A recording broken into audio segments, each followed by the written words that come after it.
Hello and welcome back teman-teman netizen atau warganet yang merupakan viewers, subscribers, and also supporters of channel YouTube Bola Bung Binder.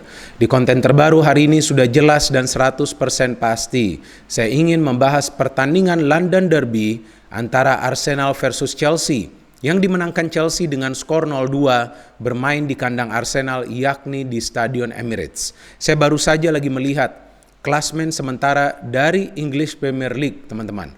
Dan dari klasmen sementara tersebut, kita bisa cermati bahwa Chelsea untuk sementara berada di peringkat nomor 1, Liverpool untuk sementara berada di peringkat nomor 2, Brighton untuk sementara berada di peringkat nomor 3, dan Tottenham Hotspur untuk sementara berada di peringkat nomor 4. Keempat tim ini telah berhasil memenangi 2 match awal mereka di kandang dan juga di partai tandang mereka. Sedangkan kalau kita bergeser ke bawah, ya ke paling bawah, maka untuk sementara di peringkat nomor 20 adalah Norwich City, di peringkat nomor 19 adalah Arsenal, di peringkat nomor 18 adalah Newcastle. Kita tahu bahwa peringkat nomor 18, 19, dan 20 itu adalah zona degradasi. Sedangkan top 4 tadi yang sudah saya sebutkan adalah zona Liga Champions untuk bisa bermain di Liga Champions musim depan. Dan yang cukup mengkhawatirkan bahwa Arsenal merupakan salah satu tim yang berada di zona degradasi untuk sementara ini. Dan mereka telah kalah 2 pertandingan awal mereka away and home. Kemasukan 2 gol dalam setiap pertandingan dan tidak mampu mencetak 1 gol pun. Di first match dan juga di second match kita tahu ada banyak pemain inti mereka yang absen. Berikut pemain baru mereka yaitu Ben White yang beberapa hari sebelum pertandingan ini atau mungkin menurut saya beberapa jam ya sebelum pertandingan ini dikonfirmasi tidak bisa turun. Beberapa hari sebelumnya diragukan turun, tetapi beberapa jam sebelum pertandingan ini dikonfirmasi tidak bisa turun karena dinyatakan tidak sehat. Ya, jadi artinya memang Arsenal turun dengan separuh kekuatan mereka. Dan saya pikir Arteta juga kesulitan di awal musim ini bukan saja dari materi pemainnya yang tidak full tim, tapi juga dari jadwal yang cukup berat.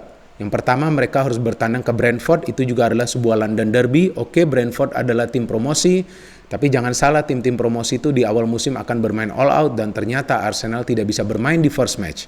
Second match mereka ketemu Chelsea yang merupakan juara UEFA Super Cup, merupakan juara dari UEFA Champions League, merupakan tim yang telah menemukan konsistensi permainan di bawah Thomas Tuchel dan ternyata Arsenal kalah lagi dengan skor 0-2. Dan setelah ini Arsenal akan berhadapan dengan Manchester City. Tentu pertandingan yang lebih berat lagi.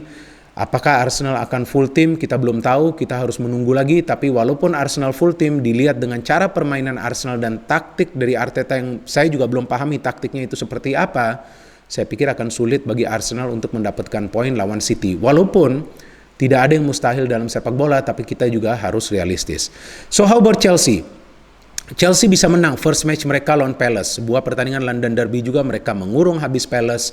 Seharusnya Chelsea bisa menang dengan lebih banyak gol lagi, but they can finish the match with a good score line. Mereka menang telak dengan skor 3-0. Kemudian bermain di Stadion Emirates, tampak para pemain Chelsea itu lebih percaya diri. Mereka bermain dengan tenang, apalagi mereka mendapatkan pemain baru yang memang mereka butuhkan, yaitu seorang finisher di lini depan, yaitu Romelu Lukaku yang kembali ke Chelsea. Uniknya, walaupun Lukaku sudah mencetak lebih dari 100 gol di Premier League, tapi dia belum mencetak gol bagi Chelsea di Premier League. Dan ternyata dia bisa menjadi solusi bagi Chelsea. Di awal karirnya kembali bersama Chelsea, di mana dia bisa mencetak gol di debutnya kembali bersama Chelsea di Premier League, di mana dia mencetak opening goal di pertandingan ini. Nah, sebelum saya membahas lebih lanjut jalannya pertandingan, saya juga ingin menginformasikan kepada teman-teman line up dari kedua tim. Sangat penting teman-teman kita juga mengetahui ya line up dari kedua tim, karena line up itu juga akan menentukan taktik atau juga game plan dari masing-masing pelatih. Dari line up kedua tim, kita bisa perhatikan bahwa materi pemain dari Chelsea jauh lebih unggul daripada materi pemain dari Arsenal. Dan yang uniknya bahwa materi pemain Chelsea ini kan sebetulnya tidak banyak perubahan pada saat dilatih oleh Frank Lampard dan juga kemudian diambil alih oleh Tuchel. Tapi Tuchel bisa merubah Chelsea menjadi the winning team. Dan dengan tambahan Lukaku, tentu Chelsea menjadi lebih tangguh lagi dalam urusan mencetak gol dan juga membangun serangan. Karena Lukaku juga involved dalam proses membangun serangan. Dari Arsenal memang banyak pemain yang absen, seperti Aubameyang juga belum bisa bermain sebagai starter. Kemudian Thomas Partey masih belum bisa bermain, Nketiah walaupun dia belum tentu juga bermain jika fit, tapi dia belum bisa bermain. Gabriel juga belum bisa bermain, Lacazette juga belum bisa bermain. So from the flow of the match, sebetulnya Arsenal keluar menyerang. Mereka coba untuk mencetak gol lebih dulu dan mereka mendapatkan peluang pertama dari Emil Smith Rowe. Tendangan sedikit dari luar kotak penalti. Tapi saya perhatikan bahwa para pemain Arsenal bermain mengandalkan tenaga, determinasi, dan juga motivasi untuk bisa mencetak gol awal. Tapi secara permainan atau kolektivitas, tampak para pemain Arsenal tidak kompak di lini depan. Sehingga mereka cenderung mengandalkan skill individu dari para pemainnya, mengandalkan speed dari para pemainnya, mengandalkan agresivitas dari para pemainnya. Sebaliknya dari Chelsea, mereka bermain lebih tenang lagi. Tidak begitu agresif, tapi mereka fokus dalam mengalirkan bola. Maka itu setiap kali Chelsea menyerang, mereka tampak begitu berbahaya. Dan akhirnya mereka bisa mencetak gol pertama dari peluang pertama mereka yang berbahaya, yang dicetak oleh Lukaku, memanfaatkan umpan yang dilepaskan oleh Reece James. Seperti yang tadi saya katakan bahwa pilihan yang unik dari Tuchel menurunkan Reece James karena untuk bisa mengimbangi Tierney yang tentu akan overlap. Dan Tierney sama sekali tidak berkutik di match ini. Justru dia out of position dari gol pertama Chelsea. Karena itulah posisi dari Tierney yang seharusnya mengawal Reece James. Reece James bisa memberikan umpan yang akurat ke Lukaku, dan Lukaku sebagai finisher juga membutuhkan feeding bola dari para rekan-rekannya. Dan dia mendapatkan itu di menit-menit awal, dia bisa membuka skor bagi Chelsea.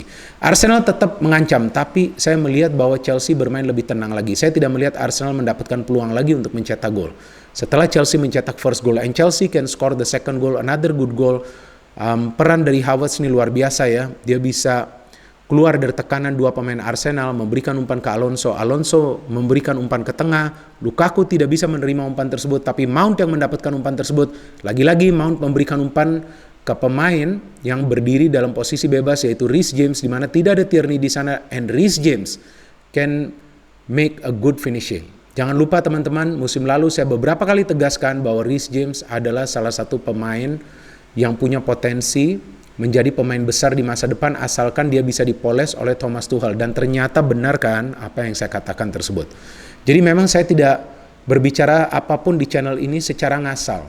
Saya mengandalkan logika dan saya juga mengandalkan data dan fakta bahwasannya Reece James adalah pemain yang paling bekerja keras.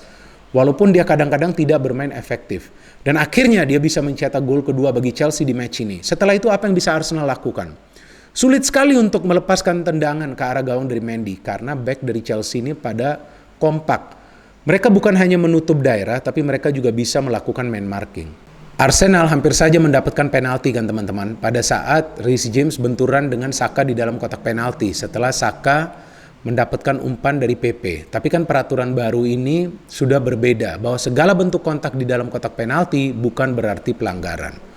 Dan juga sudah dilakukan VAR check. Tapi yang menarik di babak kedua nih, Arteta menarik keluar Saka, memainkan Aubameyang. Padahal sebelumnya Saka mendapatkan peluang mencetak gol setelah dia shooting dari luar kotak penalti dan di save oleh Mendy. Kenapa Saka ditarik keluar? Karena dia tidak involved dalam proses membangun serangan seperti yang diharapkan.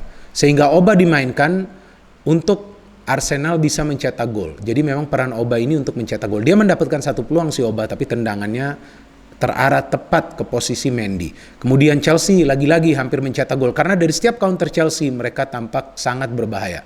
Arsenal cuma mendapatkan 3 peluang tersebut teman-teman. Tadi yang sudah saya jelaskan di awal dari Smith Rowe, kemudian dari Saka sebelum dia diganti, dan dari Aubameyang. Itu 3 peluang yang berbahaya. Chelsea mendapatkan banyak peluang yang berbahaya. Kalau dari catatan saya ada 6 peluang yang berbahaya dari Chelsea. Dan total tembakan itu puluhan atau tendangan itu puluhan ke arah gawang dari Leno. Jadi tampak jelas bahwa pertahanan dan midfield dari Arsenal itu tidak bisa mengimbangi kolektivitas dari para pemain Chelsea. Dan bisa saja Chelsea menambah gol kan? Kita tahu sundulan dari Lukaku bisa di save Leno, terkena tiang. Ziyech sebagai pemain pengganti juga hampir mencetak gol. Kita tahu Ziyech juga dimainkan di babak kedua bersama juga dengan Kante. Kante bisa menahan ya gerakan-gerakan dari para pemain Arsenal yang coba mereka lakukan dari lini tengah. Dan dengan demikian Chelsea bisa mengakhiri pertandingan tersebut dengan kemenangan yang meyakinkan dengan skor 0-2, di mana sebelumnya kita tahu Chelsea musim lalu kalah 2 kali berturut-turut lawan Arsenal dan akhirnya Tuchel bisa mematahkan tren positif dari Arsenal tersebut. Apa yang kita pelajarin dari match ini teman-teman, bahwa sebuah tim perlu mengandalkan kolektivitas untuk meraih kemenangan.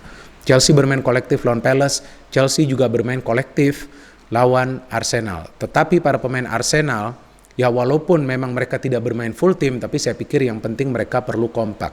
Dan para pemain Arsenal seperti di first match lawan Brentford, mereka tidak kompak. Aliran bola itu tidak mencair, sehingga mereka tidak banyak mendapatkan peluang yang berbahaya untuk mencetak gol. Sama juga di match ini, mereka tidak banyak mendapatkan peluang yang berbahaya untuk mencetak gol because their teamwork was not good. Artinya para pemain Arsenal ini mengandalkan tenaga, tetapi tidak mengandalkan otak mereka, tidak mengandalkan kecerdasan.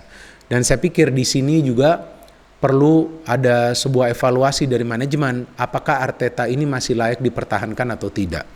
Karena bagi seorang pelatih, dia perlu menemukan sistem permainan atau formula permainan seperti apa yang ditemukan oleh Thomas Tuchel untuk dia berikan kepada Chelsea. Dan kita tahu bahwa Chelsea walaupun tidak selalu full team, apalagi pada saat Tuchel melakukan rotasi, tapi Chelsea masih bisa perform. Kenapa? Karena para pemain sudah paham apa yang perlu mereka lakukan. Para pemain Arsenal ini seperti hilang di atas lapangan. Masa ada 2 pemain Chelsea, PP masih coba untuk melakukan terobosan. Ya, itu memang sih kita tahu adalah bagian dari game plan mungkin dari Arteta, bahwa para pemain perlu mengandalkan skill individu. Tapi yang mereka lawan adalah Chelsea yang punya lini pertahanan yang tangguh, yang merupakan tim kedua yang paling sedikit kemasukan gol musim lalu. Dan juga kita lihat di awal musim ini Chelsea belum kemasukan gol. So congrats for Chelsea, mereka bisa menang pertandingan kedua mereka secara berturut-turut. Tapi ini masih awal musim, Chelsea perlu konsistensi, dan bagi Arsenal mereka harus lekas bangkit. Next match begitu berat lawan Man City, artinya Arteta harus lebih bijak menerapkan taktik. Seperti yang saya katakan di konten preview sebelumnya, Arteta harus berhati-hati. Jangan show off untuk bermain total menyerang.